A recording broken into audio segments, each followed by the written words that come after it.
جتنے حنفی ٹوٹل، معذرت صاحب آپ کا جرم نہیں ہے، آپ کو کس نے کہا حنفی بننے کے لیے؟ آپ کو کہا گیا کہ اللہ کے نبی کی اتباع کرو، آپ کو مولویوں نے حنفی کا پیالہ پلایا ہوا، اس لیے آپ اپنے آپ کو حنفی کی رٹ لگا رہے ہو۔ لیکن جو حنفی اگر اس سے پوچھو امام ابو حنیفہ کا نام کیا تھا تو اس بیچارے کو یہ بھی نہیں معلوم ہے کہ امام صاحب کا نام کیا تھا رحمۃ اللہ علیہ، اسے یہ بھی پتا حنفی تو ہم ہیں اگر مانا جائے، کیونکہ امام صاحب رحمۃ اللہ علیہ نے جو نقشہ بتلایا، جو طور طریقہ بتلایا، الحمدللہ ہم اس کے اوپر۔ اور سنو حقیقتیں ابھی میں بتاؤں گا میرے عزیزو، غور سے سننا سمجھ کے۔ ہمارے ملکوں کے اندر، ہندوستان، پاکستان، بنگلہ دیش کے اندر جتنے بھی احناف، کیا یہ ایک پلیٹ فارم پہ ہیں؟ بولو۔ یہ میاں ان میں بھی کتنے ہیں؟ قادیانی ایک الگ فرقہ، یہ بھی حنفی ہے، اس میں کوئی دو رائے نہیں، قادیانی بھی حنفی ہیں، شیعوں کے اندر بھی بعض فرقے حنفی ہیں، احناف ہیں، نمبر 2، نمبر 3 بریلوی الگ ہیں اور دیوبندی الگ ہیں، اور دیوبندیوں میں بھی اب تو 2 گروپ ہو چکے ہیں۔ مولانا عطا اللہ شاہ بخاری رحمۃ اللہ علیہ کا ایک گروپ جو مماتی گروپ ہے، اب وہ اتنا سخت ہو چکے ہیں کہ ان دیوبندیوں میں ایک دوسرے کے پیچھے نماز کو حرام کہتے ہیں۔ یہ ابھی تک یہ بریلوی دیوبندی ایک دوسرے کے پیچھے نماز کو حرام قرار دیتے تھے، لیکن اب یہ حنفی آپس میں بھی، یہ مماتی اور حیاتی ایک دوسرے کے، یعنی ایک گروپ یہ کہتا ہے کہ نبی زندہ ہیں قبر میں، دیوبندیوں کا دوسرا گروپ کہتا ہے نبی مرے ہوئے ہیں، وہ زندہ نہیں ہیں، یہ ایک دوسرے کو برا بھلا کہتے ہیں۔ تو یہ بریلوی حنفی، وہ بھی حنفی، ایک امام کے ماننے والے۔ سوال یہ پیدا ہوتا ہے کہ اگر یہ مذہب جو بانٹا گیا تھا حنفی، شافعی، مالکی، اس سے انتشار ختم ہوتا ہے تو میاں تم تو کم از کم ایک امام کے ماننے والے کم از کم آپس میں بھی تو ایک رہتے، تم کیوں منتشر ہو؟ سمجھ آ رہی کہ نہیں آ رہی؟ تم کیوں منتشر ہو؟ تمہاری دال کیوں جوتیوں میں بٹ رہی ہے؟ لیکن آپ بھی بہت بڑے وکیل صفائی بنتے ہیں، جب بھی بات آتی تھی جی ہمارے مولوی صاحب نے فرمایا، تیرا کون سا مولوی؟ تو نے پیدا کیا ہے، تیرے جسم سے پیدا ہوا وہ، نہ تمہارے ماں کا، نہ تمہارے باپ کا، نہ رشتے کا، نہ ناطے کا، نہ خون کا، نہ پانی کا، کسی کا نہیں۔ تمہارا کون سا مولوی؟ قبر میں جائے گا وہ۔ تمہارے تو ایک ہیں، اور وہ کون ہیں؟ حضرت محمد الرسول اللہ۔ ہم اسی ایک کی دعوت دیتے ہیں، وہی ہے رہبر، وہی رہنما، وہی مقتدا، وہی امام اعظم، وہی حکیم الامت، وہی پیران پیر، وہی سب کچھ۔ اللہ کے بعد جن کا مقام ہے، جن کے بارے میں قیامت کے دن تم سے پوچھا جائے گا، بلکہ قبر ہی میں پوچھا جائے گا۔ پوچھا جائے گا کہ نہیں پوچھا جائے گا؟ بولو کہ وہاں پوچھا جائے گا کہ تم امام حنیفہ کے مقلد تھے یا امام احمد بن حنبل کے؟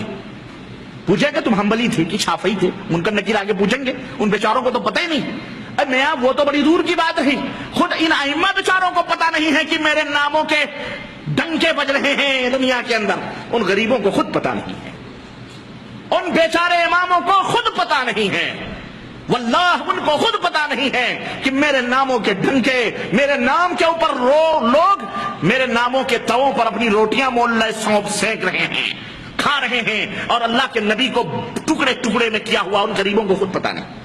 یہ ائمہ تھے رحمہم اللہ، اللہ ان کی قبروں کو نور سے معمور فرمائے، ان کی لغزشوں خطاؤں کو اللہ معاف فرمائے۔ یہ ائمہ اہل الحدیث تھے، اہل الحدیث کون تھے؟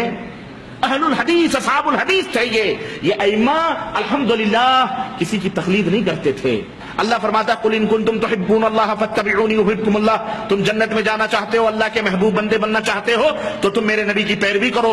اللہ کیا فرماتا ہے ویغفر لکم ذنوبکم، میرے حبیب کے پیچھے پیچھے چلو گے، گنہگار ہوگے بھی تو ہم تمہارے گناہوں کو معاف فرما دیں گے۔ اللہ اکبر۔ یہ بتاؤ کسی امتی کے پیچھے چلنے کی ضمانت اللہ نے لی ہے؟ لیکن لوگوں نے بتایا، ہاں اعوذ باللہ، میں کیا بتلاؤں در مختار اٹھا کے دیکھو، فتاوی حنفیہ کی، فقہ حنفیہ کی معرکۃ الآراء کتاب، کوئی مولوی ہو تو جا آئے اور اس کو میں بتاؤں کہ مولانا حنفی صاحب آپ اپنی کتاب فتاوی در مختار اٹھائیں گے، در مختار کے مقدمے میں لکھا ہوا ہے کہ حضرت امام ابو حنیفہ رحمۃ اللہ علیہ، اللہ اس کی قبر کو نور سے منور فرمائے، وہ بندہ بری ہے اس اتہام سے اور اس جھوٹ سے کہ امام صاحب رات کو گئے، امام صاحب کہاں گئے؟ رات کو خانہ کعبہ کی چابی مانگے تالے والے سے، اس نے چابی دے دی اور کہا کہ میں رات کو خانہ کعبہ کے اندر نماز پڑھنا چاہتا ہوں، چابی دے دی، اندر گئے، ایک ٹانگ کے اوپر کھڑے ہو کر کے آدھا قرآن پڑھا۔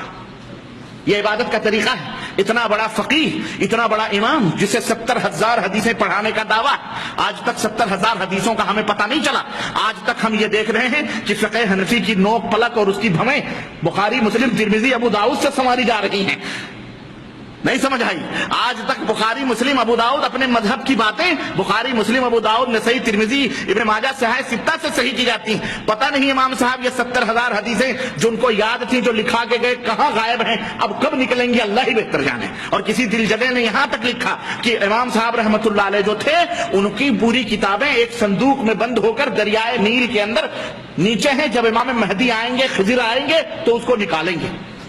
واللہ ایسی علم گلم باتیں. سنو، الغرض کہہ رہے ہیں کہ امام صاحب نے آدھا قرآن ایک ٹانگ کے اوپر کھڑے ہو کر پڑھا، پھر دوسرا قرآن، آدھا قرآن ایک پہر، رات کے ایک پہر میں دوسرے ٹانگ کر کے یوں قرآن پڑھا.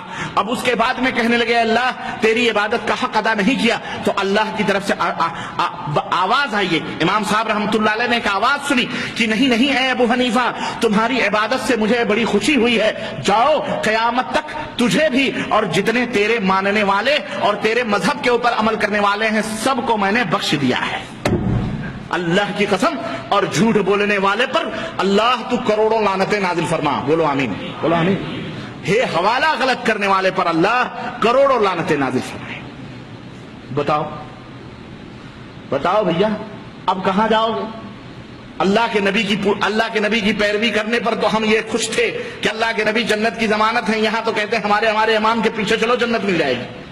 استغفر اللہ، اتنا بڑا کفر کر کے بھی یہ اہل سنت والجماعت. تو ہم نہیں جانتے پھر اہل سنت والجماعت کس کو کہتے ہیں.